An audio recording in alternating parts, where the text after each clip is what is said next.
Last ইনিংসটা খুব ভালো ছিল। যদি বাংলাদেশ জিতে ইতিহাস বলা যায় নিশ্চয়ই টপ ইতিহাস কেন? শ্রীলঙ্কার সাথে সিরিজ জিতে না এই মাঠে আচ্ছা শ্রীলঙ্কার মাঠে টিমের আবহাওয়াটা বলবেন আর নিজের ব্যাটে চলবে। আমাদের একটা বিগ চান্স, কালকে ম্যাচ জিতলে ইনশাল্লাহ ভালো একটা সিরিজ জিতে হবে, সবার মধ্যে কনফিডেন্স বিল্ড করবে অ্যাগেন। অলমোস্ট আমরা লাস্ট ম্যাচ জিতার পরে ওইটা বিল্ড করতেছে, সবাই হাসি খুশি আছে। সো ইনশাল্লাহ আমরা চেষ্টা করবো আমাদের কালকে ম্যাচটা জিতার। সো আমরা আমাদের বেস্টটা এখানে ট্রাই করবো। টপার থেকে রান আসতেছে লাস্ট ম্যাচে আপনি ওখান থেকে আমরা একটা কনসার্ন ছিল যে টপার থেকে রান না আসা, এখন সেটা ঠিক হচ্ছে আর কি মনে হচ্ছে? আলহামদুলিল্লাহ ভালো হচ্ছে। এটা জাস্ট কনসিস্টেন্সি থাকতে হবে, কারণ বড় ম্যাচগুলোতে এই জিনিসটা কনসিস্টেন্সি থাকলে ইনশাল্লাহ ম্যাচগুলো ইজি হবে আমাদের জন্য। একটা কোশ্চেন একটা টাইম করেন, সবাই আছে তো, আর প্লিজ হাতটা রেজ করে এবং এই মাঠে 2012 সাল থেকে বাংলাদেশ টেস্টে টি-20 লিগ শুরু হয়েছে, তারপরে একটা ওয়ানডেও জিতেছে 13 সালে, যদিও 23 সালের ওয়ানডে ভালো হয়নি। তবে বাংলাদেশ যেটা হচ্ছে যে জিতছে ঠিকই, কিন্তু বড় স্কোর করতে পারে না। এই জায়গায় এই মাঠে একটা চ্যালেঞ্জ থাকে, সেই জায়গায় সেই ওভারকাম করা সম্ভব কিনা আগামী কাল, যেহেতু কন্ডিশনটা একটু খারাপ। ইনশাল্লাহ চেষ্টা করব। সিচুয়েশন এখানে কি অ্যাসেস, ফার্স্টে গিয়ে অ্যাসেস করতে হবে কেমন উইকেট ডিমান্ড। সো আমরা ওইভাবেই খেলার চেষ্টা করব আমাদের বেস্টটা দিয়ে। ফার্স্ট ম্যাচের পরে আপনাদের একটা টিম মিটিংয়ে বলা হয়েছিল যে আমি যেমনটা বললেন যে আপনাদের মেসেজ একটাই যে উইকেটে গেলে যেন ইনিংসটা লম্বা হয়।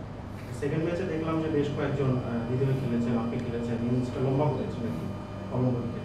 তো এখন আপনাদের কি ওই যে লক্ষ্যটা পূরণ হয়েছে সেটাতে আপনারা কতটুকু স্যাটিসফাইড, এবং থার্ড ম্যাচে কি এইরকমই অবশ্যই কোনো পরিকল্পনা আছে? না, আমরা লম্বা করতে পারিনি, যেটা সত্যি আমার মধ্যে আউট হয়ে যাওয়ার পর অনেক গিল্টি ফিল হচ্ছিল। হয়তো বা সেট হয়ে গেছি, উইকেট সুন্দর ছিল, এটা 100 মারা যেত। সো আউট হওয়ার পরে খারাপ লাগছিল, দ্বিতীয় ব্যাটটা আনসার্টেন একটা রান আউট হয়ে গেছে। সো আমরা এটাই আসলে আমাদের টিম মিটিংয়ে বলা হচ্ছে বা সবাই বলতেছে যে আমরা যদি সেট হই তাহলে আমাদের বড় খেলতে হবে। বৃষ্টি একটা বড় কনসার্ন পালে গেলেতে, এবং কালকেও ওয়েদার ফোরকাস্টে বৃষ্টির সম্ভাবনা আছে। তো যদি বৃষ্টির বাদলা থাকে সেক্ষেত্রে ওই ডিএলএস মেথডের যে পার স্কোর, সেটা অনুযায়ী রান করার কোনো পরিকল্পনা আমাদের টিমে হয়েছে কিনা, আলোচনা হয়েছে কিনা? না, এই ব্যাপারে কোনো কিছু এখন যাই না, আমরা নর্মাল ম্যাচের জন্যই আসলে প্রিপেয়ার্ড।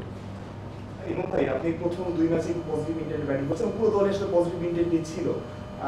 প্রশ্ন হচ্ছে যে আপনি অ্যাজ এ ব্যাটার কাকে আইডিয়ালাইজ করেন, এবং পরের ম্যাচগুলোতে আসলে ইন্টেন্টটা থাকবে কিনা বলবেন? চেষ্টা করি আসলে সিচুয়েশনটা এখন যেরকম ওইভাবে খেলার,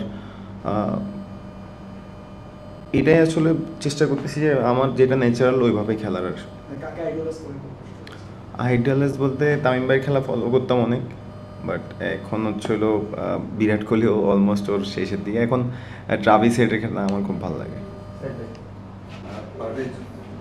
আমাদের স্পিন বোলিং র্যাঙ্কটা অত ওয়ার্ল্ড ফেমাস না, বাট স্টিল দুটো ম্যাচই তারা কনসিস্টেন্সি বোলিং করেছে, এটা কতটা এনকারেজিং আফটার ব্যাটিং ইউনিট চলছে। তারপর মানে শুনিনি স্পিন বোলারদের পারফরমেন্সটা অত ওয়ার্ল্ড র্যাঙ্কিংয়ে মানে অত নামি প্লেয়ার না স্পিনাররা, বাট স্টিল দে ডেলিভার। এটা কতটা ব্যাটসম্যান হিসেবে আপনাদের জন্য কতটা রিলিভিং? অবশ্যই ভালো লাগতেছে। লাস্ট ম্যাচে যেভাবে মিরাজ ভাই, পাটোয়ারি অ্যান্ড তানবীর অনেক ভালো বোলিং করছে, সো এটা অবশ্যই আমাদের জন্য ভালো লাগতেছে। আপনি যদিও এই ভেন্যুতে ইন্টারন্যাশনাল খেলা আপনার হয়নি, কিন্তু এর আগে 23-এর কথা বলছেন যে এখানে 7 জন ক্রিকেটার আসলে এই দলটাতে স্কোরে আছে। তো যেহেতু এটা তুলনামূলকভাবে মানে ব্যাটিং সহায় উইকেট, তো টার্গেটটা কীরকম থাকে আপনার নিজের এবং দলের, মানে কত রান? ওইভাবে রান টার্গেট নাই, বাট আমি সবার সাথে কথা বলতেছি, মানে যারা যারা খেলছে সবাই বলতেছে উইকেটটা ভালো আছে। সো চেষ্টা করব যদি ইনশাল্লাহ স্টার্টটা পাই ওইটা বড় করার ইনশাল্লাহ। ইমন রাফি যে প্রশ্নটা করেছিল, আমি ওইটার একটা মানে প্রশ্ন করছি, সেটা হচ্ছে এখানে লাস্ট 5টা ম্যাচ যদি দেখি, লাস্টের ম্যাচটা এখানে অ্যাবান্ডন হয়েছে বৃষ্টির কারণে, আর বাইরে মানে এর বাকি যে 4টা ম্যাচ কাটেল ওভারে হয়েছে। সো একটা ডাকওয়ার্থ লুইসের একটা হিসাব নিকাশ চলে আসতে পারে, অর্থাৎ শুরু থেকে মানে হিসাবটা মানে স্কোরবোর্ডের হিসাবটা দেখে দেখে খেলতে হতে পারে। এটা একটু মানে আপনাদের প্ল্যানিং এ থাকবে কিনা বা কিভাবে আসলে এটা ম্যানেজ করবেন? যদি আসে ইনশাল্লাহ তখন ওইভাবে খেলার চেষ্টা করব। হাসানের এগেইনস্টে ব্যাটিং করছেন, তো তাকে কতটা টাফ মনে হয়েছে? প্রথম ম্যাচেও তার বিপক্ষে ব্যাটাররা খুব ভালো ব্যাটিং করে নাই, আর স্পিনার লেগ স্পিনাররা আসলে কতটুকু ইম্পর্টেন্ট? রিশাদকে আমরা দুইটা ম্যাচে মিস করছি। হ্যাঁ, ও ভালো বলার, বাট খুব বেশি আমাকে টাফ টাইম দেয়নি। আমি জাস্ট যে বলটাতে আউট হয়েছি ওইটা ওর আমি লাইনটা মিস করছি। বাট ইম্পর্টেন্ট লেগ স্পিনাররা এখন ওয়ার্ল্ড ক্রিকেটে অনেক বেশি ইম্পর্টেন্ট। রিশাদও খুব ভালো করতেছে, ইনশাল্লাহ অপরচুনিটি পাইলে ওর বেস্টটা দিবে। Last two question, day night খেলা একটু ডেতে প্র্যাকটিস করতে হলে ভালো হতে পারে। এক দ্বিতীয় হচ্ছে নাজমুল হোসেন শান্ত ফিট আছে কিনা একটা খেলা।